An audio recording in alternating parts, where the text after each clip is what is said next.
Welcome back to episode 45. It's the last week before Bingley Hall Mini Fair and I still haven't finished the car.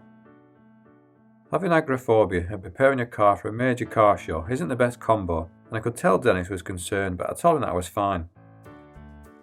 Unfortunately, saying you're fine and being fine are two different things, so I didn't get much work done on the car this weekend, to say the least. Try my best not to let this beat me, as these sort of opportunities don't come around very often, so I was back on it on Monday, albeit a little bit tired. The car is only on display for its interior, and that looks absolutely fine, but I got it into my mindset that all the cars at Bingley needed to be flawless, and even though I was being told that's not the case, my mind was telling me otherwise. It was never my aim to build a show quality car, I just don't have the budget for that kind of standard. And it certainly won't be show standard for Bingley. It won't even be fully finished, as there's quite a few jobs to do once the show's over. But as long as it's presentable and everything's nice and clean, especially the interior, that's really the main priority now. But I was having so many problems this week and things just weren't going to plan. The chrome trim that I bought was really tricky to fit, and I made a real mess of it. I tried an alternative, but decided in the end to go for the black gripper trim instead.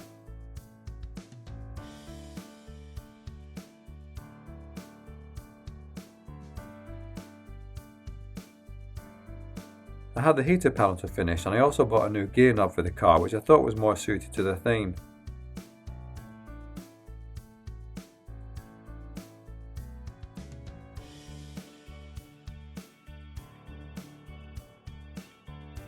I'd forgot to fit a bonnet hook, so I had to clean an old one, which Dennis kindly provided.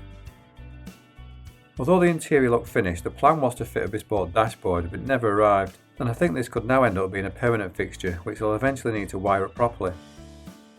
Surprisingly, one job that I was worried about doing actually went really well, and that was the window stickers. As the car is a nod to the heritage races, I'd noticed those cars had the drivers' names on the side of the door. I wanted to continue a similar theme, so I went with my Instagram name instead and placed it on the back windows.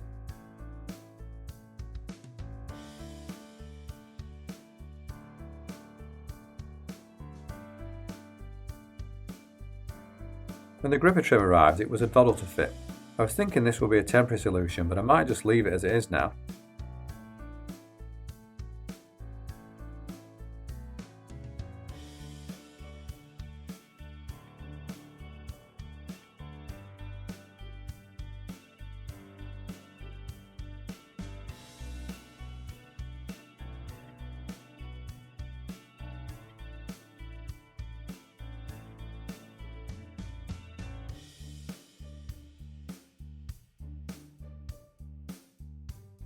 I think the vinyl number 8 really suits the car, but that wasn't without its issues either.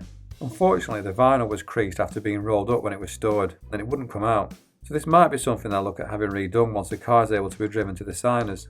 At this stage, it's just too late to start messing about in case any damage occurs to the car.